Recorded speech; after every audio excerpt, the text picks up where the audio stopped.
నమస్తే. బంగ్లాదేశ్‌లో హిందువుల దాడిని ఖండిస్తూ ఈరోజు హిందూ పరిషత్‌లన్నీ కూడా ఈరోజు రోడ్డు పైన రావడం జరిగింది. సో, ట్యాంక్ బండ్ పైన ఉన్న అంబేద్కర్ స్టాచ్యూ వద్ద నిరసన తెలుపుతాను.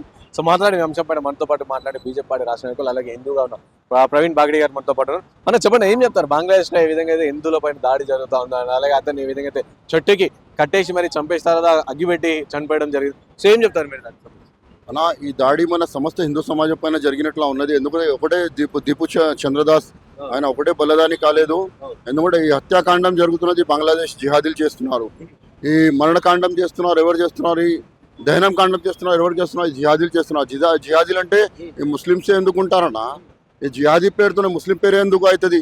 ఆ బ్లాష్ ఎక్కడైనా వరల్డ్ ఎక్కడైనా జరిగినప్పుడు ఆ వీళ్ళ పేరు ఎందుకు వస్తున్నాయి? ఆ విషయంలో ఎవరు కూడా మాట్లాడరు. మనం హైదరాబాద్లో ఉంటున్నాం, భాగ్యనగరంలో ఉంటున్నాం.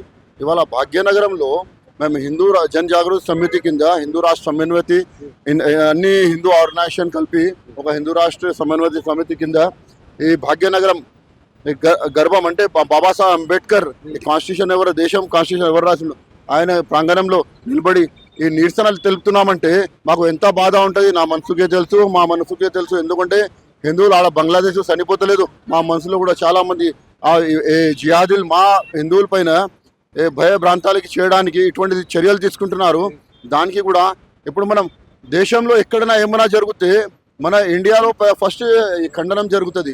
फर्स्ट ఏమైనా అయితే కూడా अरे नहीं भाई गलत हुआ गलत हुआ गलत हुआ इंडिया में होता।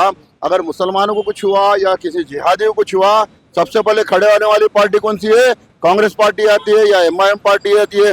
आज एमआईएम पार्टी का असदुद्दीन ओवैसी जय भीम जय भीम, अरे हिंदुओं का साथ मिल रहा है कि रहा। अब बांग्लादेश में हिंदुस्तान में कई जगह हिंदुओं पर हमले हो रहे हैं। आज उनकी आवाज कहाँ गई? आज उनको नहीं दिख रहा है कि हमारे हिंदुओं को मारा जा रहा है। अरे यहाँ पर सबसे पहले उग्रवाद को, जितने भी उग्रवाद को पकड़ने के लिए, उग्रवादियों को पकड़ने के लिए हिंदू कहीं भी बम ब्लास्ट होता था तो यहाँ पर ही हैदराबाद भाग्यनगर में लिंक क्यों निकल रहा है उसका? अरे उस पर गौर क्यों नहीं करते? अगर उसको पकड़ा भी जाता है तो सबसे पहले एमआईएम पार्टी के जैसे कई लोग वहां पर जाके उनके छुड़ाने के लिए ठहरते हैं। उग्रवादियों को समर्थन कौन दे रहा है? आतंकवादियों को समर्थन कौन दे रहा है? ये एमआईएम पार्टी दे रहा है और कांग्रेस समर्थन पार्टी दे रहा है इनका। क्योंकि అట్లా టెర్రరిస్టులు అందరూ కూడా హైదరాబాద్ లో వచ్చి మకాం వేయడాన్ని, సో కేంద్ర ప్రభుత్వం ఏం చేస్తుంది, ఇంటెలిజెన్స్ ఏం చేస్తుంది, కేంద్ర ప్రభుత్వం ఏం చేస్తుంది, వాళ్ళని ఎందుకు పట్టుకోలేకపోతుంది, ఎందుకు వాళ్ళ ప్లాన్ పసిగట్టలేకపోతుంది అని చెప్పి కూడా కొంతమంది అడుగుతున్నారు. मतलब जो भी टेररिस्ट इंडिया में आ रहे, इंडिया में आके वो हैदराबाद में आके रह रहे और जिसके जो भी प्लान वो डाल रहे, तो सेंट्रल गवर्नमेंट क्या कर रहा है, इंटेलिजेंस क्या कर रहा है बोल के क्वेश्चन पूछे, क्या बोलते हैं? 6 मंथ बिफोर सेंट्रल इंटेलिजेंस ने तेलंगाना गवर्नमेंट को बताया था कि यहाँ पर 200 पाकिस्तानी उनका वीजा रद्द हो चुका है, उनको वहां से निकल, जैसे देश में वीजा वगैरह चेक किया जा रहा था सभी को, यहाँ पर जिसका वीजा खत्म हो गया था, पाकिस्तानी का, बांग्लादेशी या विदेश के कोई भी हो, उन्हें भगाने का कार्य चल रहा था। पर यहाँ तेलंगाना में उन्हें शरणार्थी के रूप में, अरे मेरे लोग हैं बोल के बसाने वाले कौन? ये एमआईएम और कांग्रेस पार्टी वाले। क्योंकि पिछले जुबलीज के लिए इलेक्शन में कांग्रेस है तो मुसलमान है तो कांग्रेस है कहने वाला कौन? यही रेवंत रेड्डी कहने वाला है। उसी को साथ में रखने वाला एमआईएम पार्टी को कौन? यही रेवंत रेड्डी है। अरे जहां पर कांग्रेस की सरकार होती है वहां पर हिंदुओं पर हमले होते हैं, वहां पर उग्रवादियों को बसाया जाता है। उन्हें वोटर आईडी कार्ड कौन दे रहा है? उन्हें आधार कार्ड कौन दे रहा है? रोहिंग्या आज इतने देर से 60,000 70,000 के करीब आज भाग्यनगर में रह रहे हैं, जीडी मेटला में रह रहे हैं, अपार्टमेंटों में कहीं भी जाओ सिक्योरिटी गार्ड कौन है? ये बांग्लादेशी है। और फुटबॉल टीम का निर्माण किसने किया है? रोहिंग्या बांग्लादेशी टीमों ने किया है। आज बालापुर में रोहिंग्या फुटबॉल टीम का गठन किया गया है। किसके दम पर कर रहे हैं? ये एमआईएम पॉलिटिकल जैसी पार्टी के दम पर कर रहे हैं।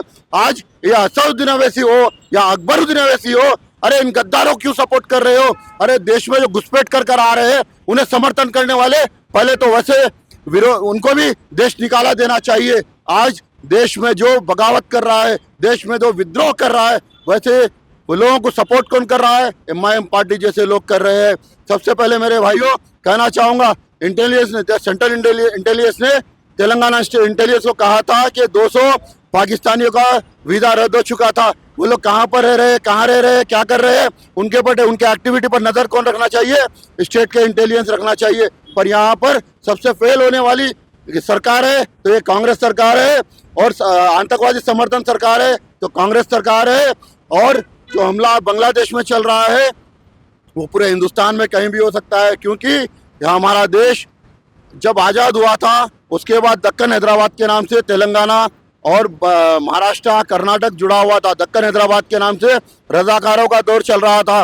कर्नाटक से, महाराष्ट्र से इन्होंने जिहादी फौज को बुला करके, जब हमारा देश तेलंगाना आज़ाद नहीं हुआ था, आंध्र प्रदेश उम्र एक राज्य था, संयुक्त राज्य था, तब उसे रजाकारों ने हिंदुओं पर हमला करके मारने का षड्यंत्र रखा गया था। उस समय पर सरदार वल्लभ भाई पटेल जी सेंट्रल से अपनी फोर्स आर्मी को लेकर आए, हमारे हिंदुओं को आज़ाद कराया। उसी प्रकार से कहना चाहता हूँ मेरे भाइयों, अगर सरदार वल्लभ भाई पटेल जैसे लोग आज हमें नहीं बचाते, आज हिंदुओं का भी तेलंगाना आंध्र प्रदेश में नाम नहीं होता। वो बचा कर रखा है, सरदार वल्लभ भाई पटेल जैसे लोगों ने रखा है।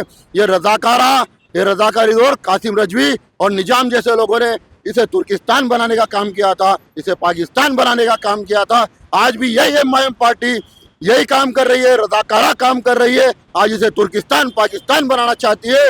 अरे देश पे मुगलों ने हमला किया, तुर्कियों ने हमला किया, किस पर किया? मुसलमानों पर नहीं किया, किस पर किया? हिंदुओं पर ही किया है।